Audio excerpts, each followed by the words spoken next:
Baik, selamat malam saudara sekalian, selamat berkumpul.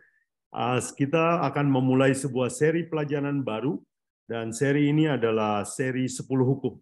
Nah, 10 hukum adalah suatu ajaran yang paling penting dalam Alkitab, di mana di dalamnya mengandung janji dan berkat yang banyak sekali, yang sekarang banyak dilupakan orang seluruhnya atau sebagiannya. Itu sebabnya bagus bagi kita untuk memulai menyelidiki kembali kenapa Tuhan, bagaimana Tuhan menurunkan 10 hukum dan bagaimana cara dan maksudnya diturunkan ini semua. Baik, saudara sekalian, izinkan saya untuk share screen. Nanti seperti biasa, setelah itu kita akan diskusi dalam bentuk tanya jawab ya. Baik, iya. Baik, saudara sekalian, pelajaran pertama kita adalah turunnya 10 hukum ya. Baik, saya akan gunakan kira-kira 35 menit untuk bahas ini. Outline pelajaran kita akan terdiri dari 3 bagian. Satu, cara 10 hukum diturunkan. Yang kedua, kita akan belajar maksud dan tujuannya ini diturunkan. Kemudian yang ketiga, kita akan ambil aplikasi ya. Dan aplikasinya saya beri judul 10 Laws That Change a Nation. Oke. Baik, kita akan belajar bagaimana cara 10 hukum ini diturunkan ya. Baik. Nah, 10 hukum diturunkan ini dicatat di dalam Keluaran 19 sampai 24 ya. Dan mari kita lihat di Keluaran 19 ayat 1 dan 2 kapan ini diturunkan. Dicatat di Alkitab pada bulan ketiga setelah orang Israel keluar dari Mesir, mereka tiba di padang gurun Sinai pada hari itu juga. Setelah mereka berangkat dari Rafidim, tibalah mereka di padang gurun Sinai, ya. Lalu mereka berkemah di padang gurun. Orang Israel berkemah di sana di depan gunung itu. Jadi ini adalah hari ke-61 atau bulan ketiga, awal bulan ketiga. Kalau saya berhitung, ini kemungkinan adalah hari Kamis ya, mereka tiba di kaki Gunung Sinai. Dan menurut kamus, ini terjadi adalah sekitar tahun 1491 sebelum Masehi atau 1500 sebelum Masehi, atau dengan kata lain kira-kira 3500 tahun yang lalu. Jadi ini adalah sebuah peristiwa yang sudah lama terjadi, 3500 tahun yang lalu. Dan di peristiwa ini Tuhan bicara langsung. Setelah pertama kali Tuhan berbicara kepada Adam dan Hawa secara langsung, sekarang Tuhan berbicara langsung dengan orang Israel.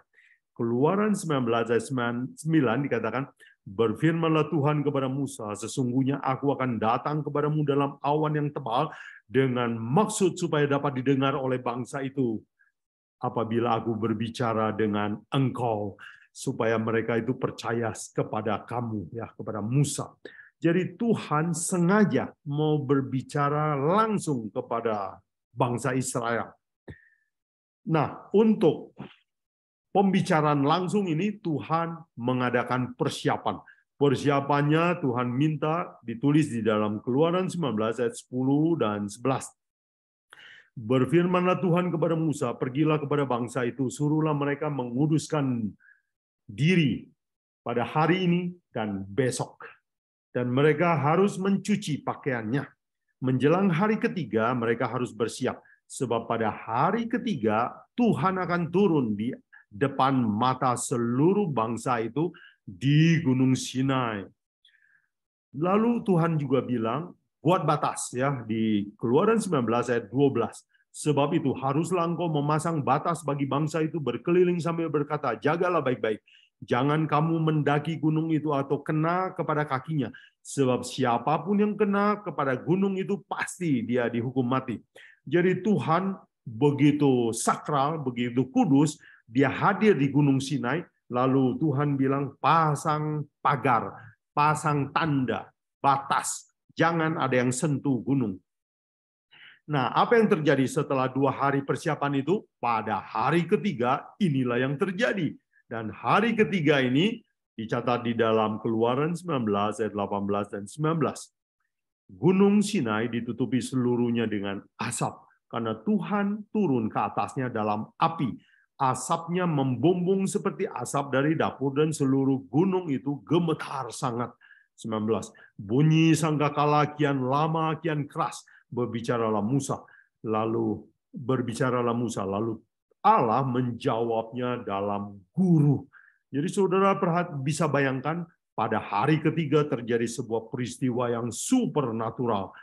Gunung berasap, ada api, asap mengebul dari gunung, gempa bumi, sangkakala yang makin lama makin keras, dan Tuhan suaranya seperti guruh. Nah, jadi pada saat itulah 10 hukum diturunkan.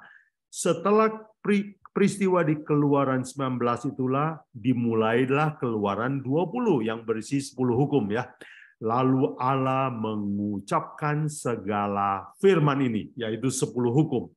Dan setelah 10 hukum diucapkan oleh Tuhan seperti bunyi guruh yang kuat di angkasa, Keluaran 20 ayat 18 dan 9 mencatat reaksi bangsa Israel.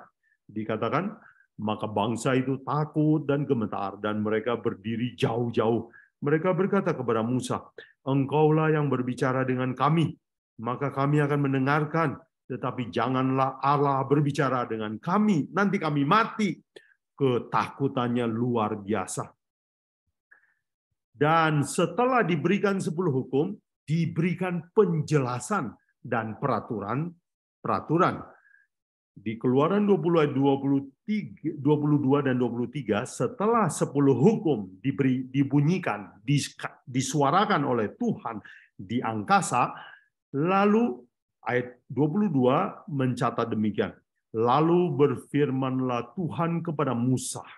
Dan jadi Tuhan memberi penjelasan ya. Dia katakan, beginilah kau katakan kepada orang Israel begini dan begitu ya.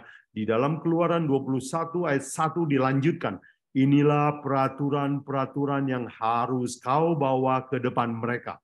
Jadi setelah diberikan 10 hukum, diberikan penjelasan tentang 10 hukum itu dan peraturan-peraturan yang menguraikan 10 hukum.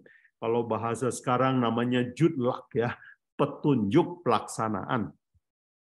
Kemudian setelah diberikan 10 hukum, 10 kemudian penjelasan hukum, sekarang Tuhan mau mengadakan pengikatan janji ya, taken kontrak. Keluaran 20 ayat 4. Lalu Musa menuliskan segala firman itu.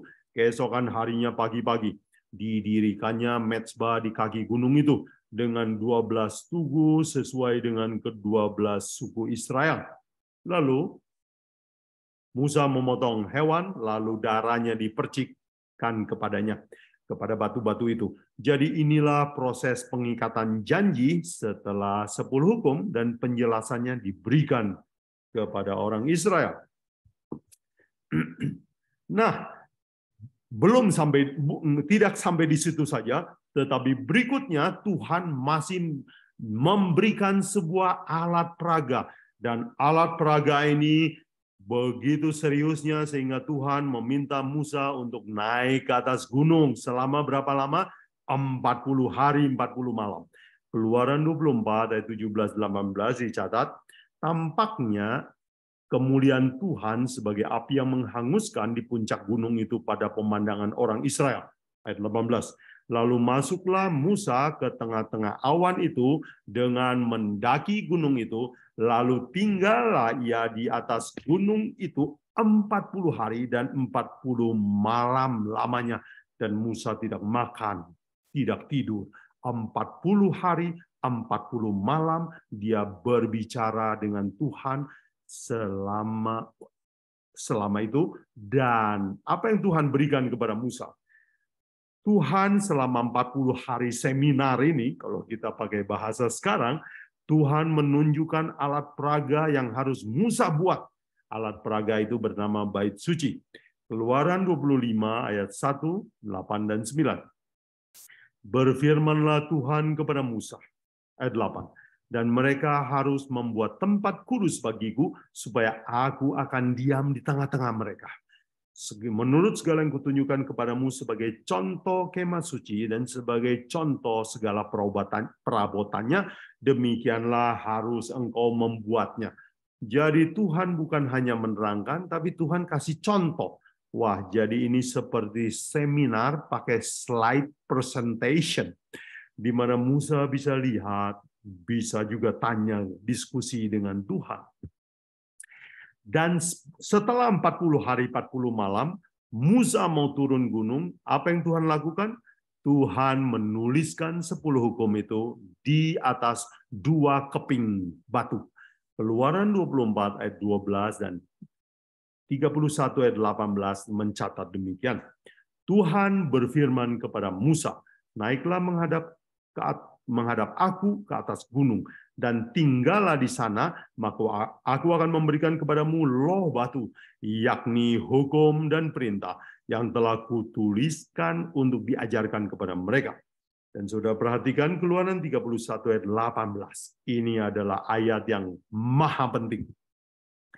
Dan Tuhan memberikan kepada Musa, setelah ia selesai berbicara dengan dia di atas gunung, kedua loh batu Allah, loh batu yang ditulisi oleh jari Allah.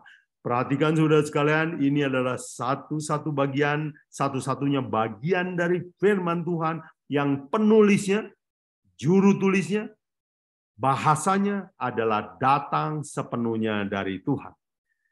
Dan itu semua murni. Musa bersaksi bahwa dia tidak menambah apa-apa kepada 10 hukum.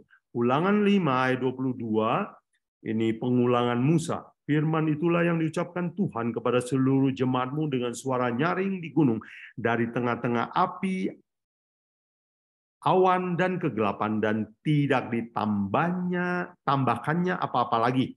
Dituliskan semuanya pada 2 loh batu, lalu diberikannya kepadaku. Jadi kita tahu bahwa ini adalah murni, 10 hukum adalah murni bahasanya Tuhan, bukan bahasa manusia.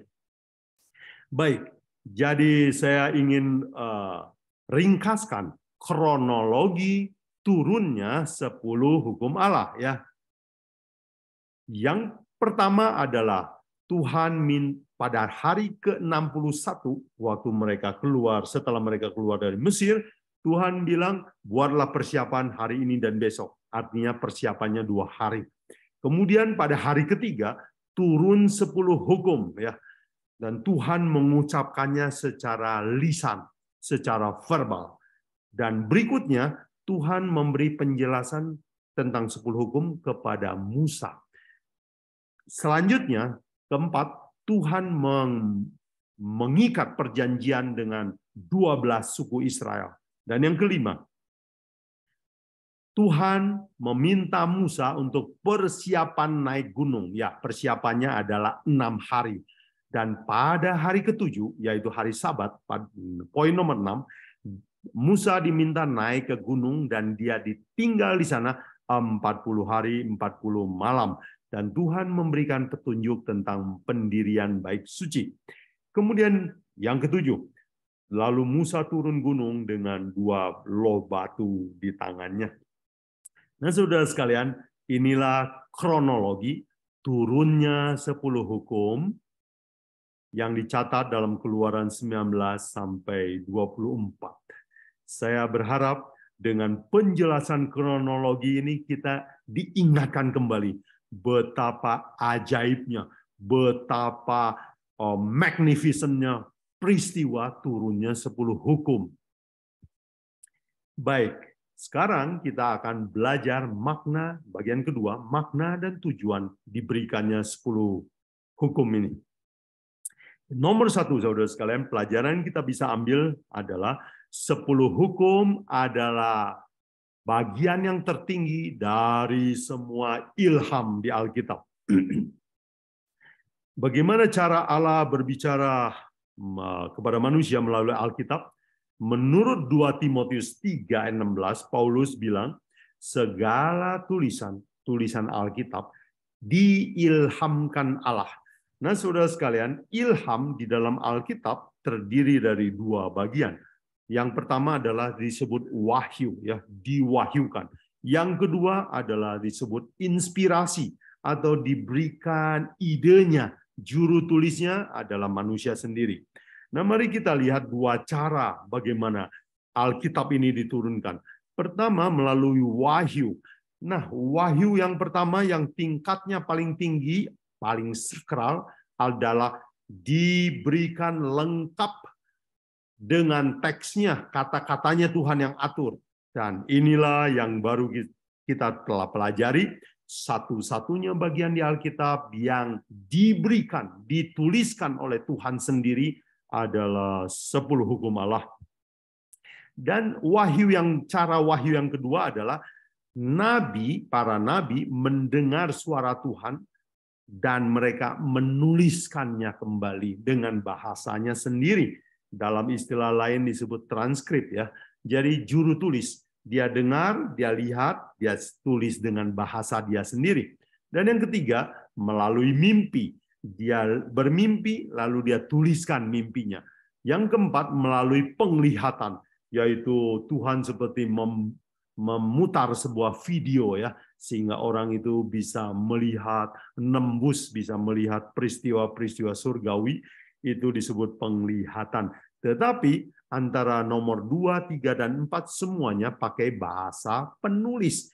Satu-satunya yang berbeda adalah nomor 1, yaitu 10 hukum diberikan secara lengkap. Dan kata-katanya juga datang dari Tuhan sendiri. Bagaimana dengan cara yang lain, yaitu inspirasi? Ya, cara yang kelima, bagaimana Alkitab turun kepada manusia adalah melalui dorongan Roh Kudus. Jadi Roh Kudus bekerja dalam hati seseorang, memberikan ide untuk menuliskan sesuatu. Ya, yang seperti misalnya Paulus, ya, menulis surat kepada gereja, dia dapat dorongan dari Roh Kudus.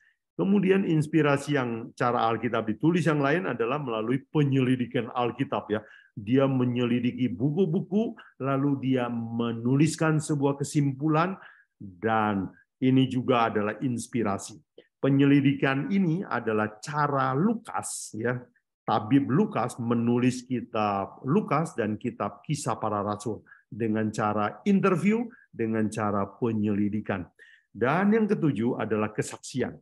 Ya, kesaksian dari para rasul, apa yang mereka pernah lihat, apa yang mereka alami, itulah yang mereka tuliskan. Jadi, kalau kita lihat bahwa Alkitab diturunkan dengan ilham, dan ilham itu terdiri dari 7 cara, tetapi semuanya punya level yang berbeda. Dan level yang tertinggi adalah level yang diberikan lengkap oleh Tuhan, yaitu 10 hukum. Jadi sekarang kita bisa membedakan. Walaupun seluruh kitab suci itu ilham Tuhan, tetapi satu-satunya yang datang lengkap dari Tuhan adalah 10 hukum. Saya berharap dengan mengerti prinsip ini, kita akan menghargai bahwa 10 hukum mempunyai kedudukan yang tinggi sekali. Bahkan boleh kita katakan tertinggi di seluruh Alkitab. Dan baik saudara sekalian, sekarang kita akan, ya, ini ada kesimpulannya, ya. 10 hukum adalah level tertinggi dari ilham di dalam Alkitab. Nah, sekarang kita akan ambil maksud makna kedua dari turunnya 10 hukum, yaitu Alkitab adalah seluruhnya penjelasan 10 hukum, ya. Jadi sekarang kita mau cari tahu apa bedanya seluruh Alkitab dan 10 hukum. Dan untuk menjawab ini, kita dengar apa kata Yesus sendiri, ya. Yesus berkata, ketika ditanya, apa sih isi terpenting dari Alkitab? Matius 22 ayat 36 sampai 40. Kita baca. Orang bertanya, "Guru, hukum manakah yang terutama dalam hukum Taurat?"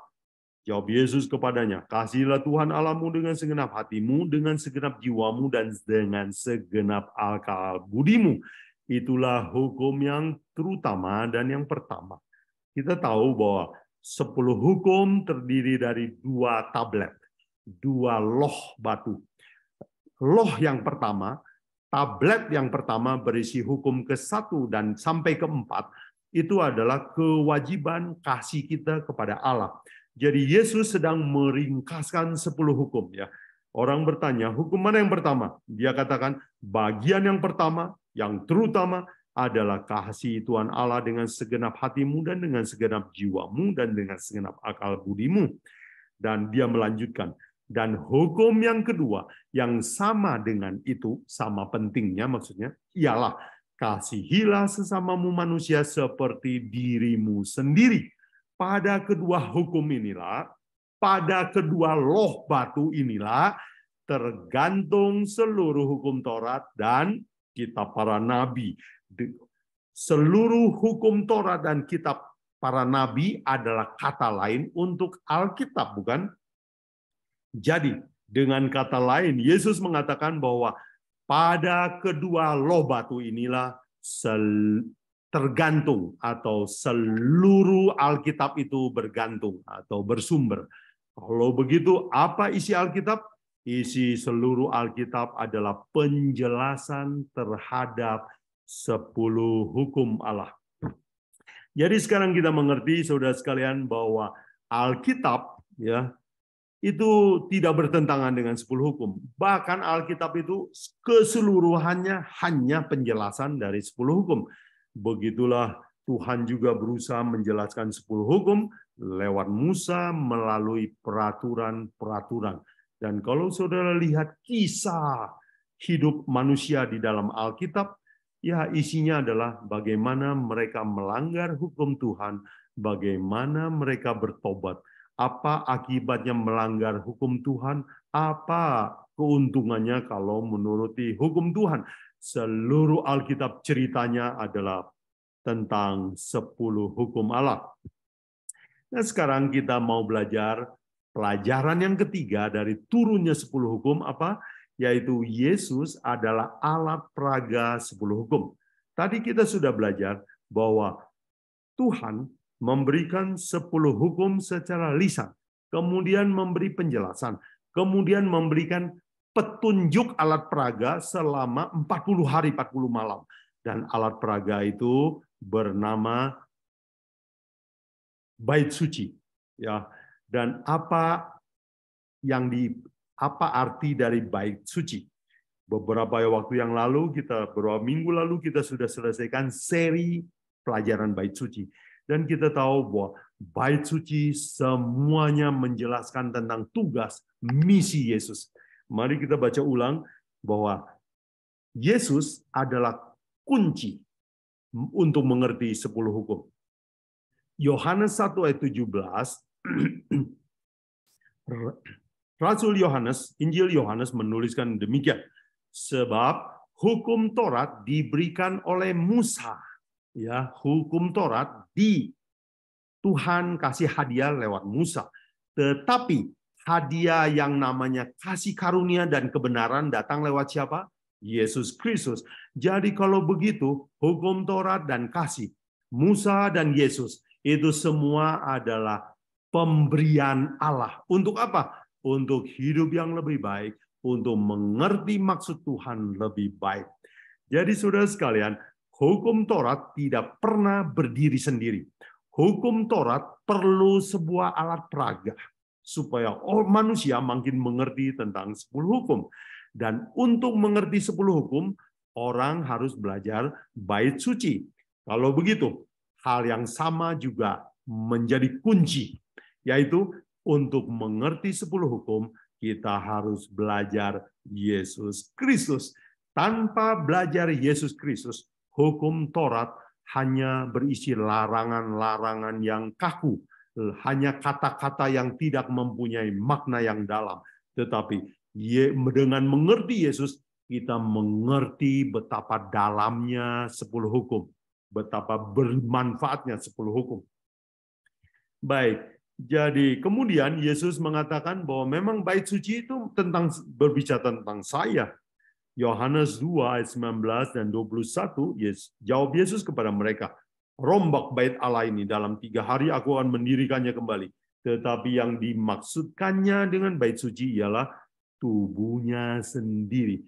Jadi kalau begitu, kalau kita mau mengerti 10 hukum, kita harus belajar bait suci.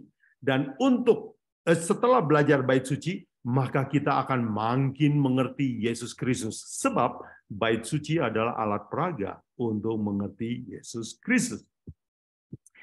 Dan pelajaran keempat yang kita mau ambil dari turunnya 10 hukum adalah apa? Sebab Tuhan setelah berbicara, Tuhan tidak mau Musa pulang hanya dengan ingatan saja. Tuhan menuliskannya di mana? Di atas batu, bukan di kertas, di atas batu dengan jarinya sendiri. Dan kita tahu bahwa kalau seseorang menuliskan sebuah tulisan di batu, dia mau untuk diingat selama-lamanya. Saya ingat waktu saya memakamkan orang tua saya memesan batu nisan. Dan batu nisan ini dibuat dari batu marmer, dari batu granit, dan batu granit ini digrafir, diukir. Kenapa kita mau pakai granit? Kenapa kita tidak pakai cat? Kenapa kita tidak pakai tinta? Sebab kita mau nama orang tua saya tercantum selamanya di atas batu. Jadi kalau begitu, kenapa Tuhan menuliskan di atas batu? Sebab Tuhan mau memberitahukan kepada kita bahwa 10 hukum adalah kekal, tidak akan berubah-ubah. Yesus berkata, jangan salah sangka. Di Matius 5, 17 dan 18. Ya, janganlah kamu menyangka. Jadi artinya jangan salah sangka bahwa aku datang untuk meniadakan hukum Taurat atau kitab para nabi. Aku datang bukan untuk meniadakannya, melainkan untuk menggenapinya. 18. Karena aku berkata kepadamu, sesungguhnya selama belum lenyap langit dan bumi ini, satu iota pun atau satu titik pun tidak akan ditiadakan dari hukum Taurat sebelum semuanya itu terjadi. Jadi saudara sekalian, jelas sekali Yesus mengatakan bahwa jangan salah sangka bahwa 10 hukum itu akan berakhir waktu Yesus lahir atau Yesus mati atau zaman kekristenan itu sudah tidak berlaku. Tetapi Yesus berkata bahwa sama seperti aku menuliskannya di dalam batu, itu artinya sebelum langit dan bumi lenyap, itu akan tetap ada selama-lamanya. Baik, saudara sekalian, kita sudah ambil 4 pelajaran tentang makna dan tujuan dari turunnya 10 hukum. Nah, sekarang bagian terakhir kita mau ambil aplikasi buat kita yaitu 10 prinsip yang mengubahkan hidup kita ya. Baik. Tuhan kenapa memberikan 10 hukum? Saya menemukan kuncinya di dalam Keluaran 19 ayat 5 dikatakan oleh Tuhan sendiri. Jadi, jika kamu sungguh-sungguh mendengarkan firman-Ku dan berpegang kepada perjanjianku, maka kamu akan menjadi harta kesayanganku sendiri di antara segala bangsa, sebab akulah Tuhan yang empunya seluruh bumi. Jadi kalau kita sungguh-sungguh belajar 10 hukum dan mau menurutinya, Tuhan janji akan menjadikan kita harta kesayangannya. Keluaran 19 ayat 6 dia lanjutkan. Kamu akan menjadi bagiku kerajaan imam, menjadi bangsa yang kudus. Inilah semua firman yang harus kau katakan kepada orang Israel. Tuhan mau memilih kita menjadi kerajaan imam. Artinya apa? Imam itu kan melayani manusia, membawa manusia kepada Tuhan. Jadi kamu akan menjadi pelayan-pelayan sesama manusia. Dan kamu akan saya pilih menjadi bangsa yang kudus, bangsa yang istimewa. Ulangan 28 ayat 1 Tuhan berjanji, jika engkau baik-baik mendengar suara Tuhan Allahmu dan melakukan dengan setia segala perintahnya yang kusampaikan kepadamu pada hari ini, maka Tuhan Allahmu akan mengangkat engkau di atas segala bangsa. Bila mana saudara lanjut membaca ayat-ayat di dalam Ulangan 28, itulah semua janji, manfaat, keistimewaan, bila mana seseorang, suatu keluarga, atau semua bangsa, suatu bangsa bersedia menuruti 10 hukum, maka Tuhan berjanji akan memberikan banyak sekali berkat. Dan Tuhan berjanji, bangsa, keluarga, orang yang mau menuruti 10 hukum, Tuhan akan mengangkat mereka menjadi bangsa yang istimewa di bumi. Baik, saudara sekalian, izinkan saya menutup dengan sebuah fakta yang saya temukan. Suatu hari saya pernah mengunjungi Museum of the Bible di Washington DC. Dan di dalamnya ada sebuah kata-kata yang menarik, yaitu 10 words that change a nation. Dan ini cerita tentang bagaimana 10 hukum itu mempengaruhi bangsa, sebuah kota di New York ya, tahun 1900-an. Dan bila mana saudara masuk ya ke dalam Museum of the Bible, saudara akan menemukan sebuah tulisan yang seperti yang saya cantumkan dalam foto berikut ya. Seorang bernama David Clinton, President of the New York Free School Society, ya, dia katakan demikian, ya. Saya ringkaskan saja sebagai berikut, bahwa pada tahun 1900 kejahatan di New York itu mendekati nol, tidak ada orang yang terlibat dengan perkara kejahatan. Kenapa? Sebab pada waktu itu 10 hukum masih diajarkan di sekolah-sekolah. Jadi menurut David Clinton dikatakan bahwa Alkitab atau 10 hukum kalau diajarkan di sekolah-sekolah itu menurunkan kriminalitas bahkan mendekati nol. Presiden ketiga Amerika Serikat bernama Thomas Jefferson, dia menyatakan demikian.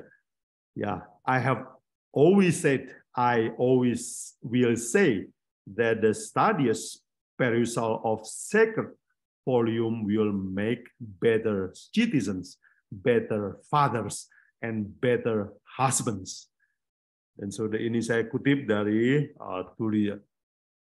riwayat hidup tentang Thomas Jefferson, tentang prinsip yang membuat seseorang menjadi warga negara yang lebih baik, ayah yang lebih baik, suami yang lebih baik. Dia katakan apa? Pelajarilah Alkitab. Dan kita telah belajar bahwa Alkitab adalah penjelasan dari 10 hukum. Jadi Thomas Jefferson percaya bahwa Amerika akan makmur kalau diajarkan 10 hukum, diajarkan Alkitab. Jadi, saudara sekalian, sebagai kesimpulan, inilah 2 pemberian Allah menurut Yohanes 1:17. 10 hukum diberikan lewat Musa. Dan yang kedua, kasih karunia diberikan lewat Yesus Kristus. Dan inilah 2 hadiah dari Allah. Dan 2 hadiah ini adalah dua-duanya penting. Jangan cuma mau pilih salah satu, pilihlah dua-duanya. Dan kedua hadiah ini akan mengubah apa? Mengubah Anda. Membuat jalan hidup Anda paling simpel. Dua hadiah ini adalah pencegah keretakan rumah tangga. Dan 2 hadiah ini adalah penjaga keamanan masyarakat.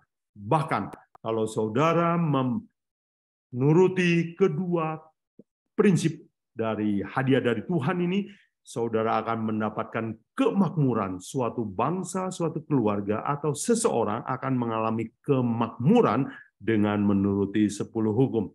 Jadi, saudara sekalian, itulah pelajaran kita pada malam ini. Dan Dengan demikian, saya ingin mempersembahkan pelajaran ini kepada saudara sekalian tentang pentingnya 10 hukum. Inilah saran saya. Terimalah kedua-duanya. 10 hukum dan Yesus Kristus sebagai alat peraga dan penjelasan dari 10 hukum.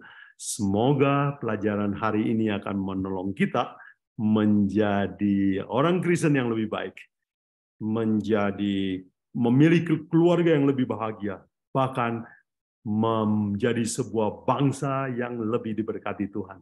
Baik saudara sekalian, mari kita tunduk kepala untuk berdoa sebelum kita masuk ke tanya jawab. Bapa kami dalam surga, Allah yang ajaib, betapa ajaibnya Allah kami, dan betapa ajaibnya 10 hukum yang Tuhan berikan kepada kami. Dan betapa ajaibnya Alkitab menjelaskan 10 hukum tersebut. Dan betapa diberkatinya bangsa Israel bila mana mereka menurut. Betapa rendahnya kejahatan di Amerika Serikat. Betapa banyaknya pribadi-pribadi, keluarga-keluarga yang telah hidupnya diubahkan dengan penurutan kepada 10 hukum. Bapa di surga, tolong kami selama kami mempelajari seri 10 hukum ini, supaya kami mengerti seluk-beluk dan detail dari 10 hukum, supaya kami diberkati, supaya kami menjadi keluarga yang lebih bahagia, dan bangsa kami menjadi bangsa yang diberkati oleh Tuhan. Tuhan, terima kasih untuk pelajaran malam ini. Diberkati semua pendengar yang merindukan firman-Mu. Bantu kami selama proses tanya jawab ini. Roh Kudus menolong kami. Kami berdoa semua dalam nama Yesus, Juru Selamat kami. Amin.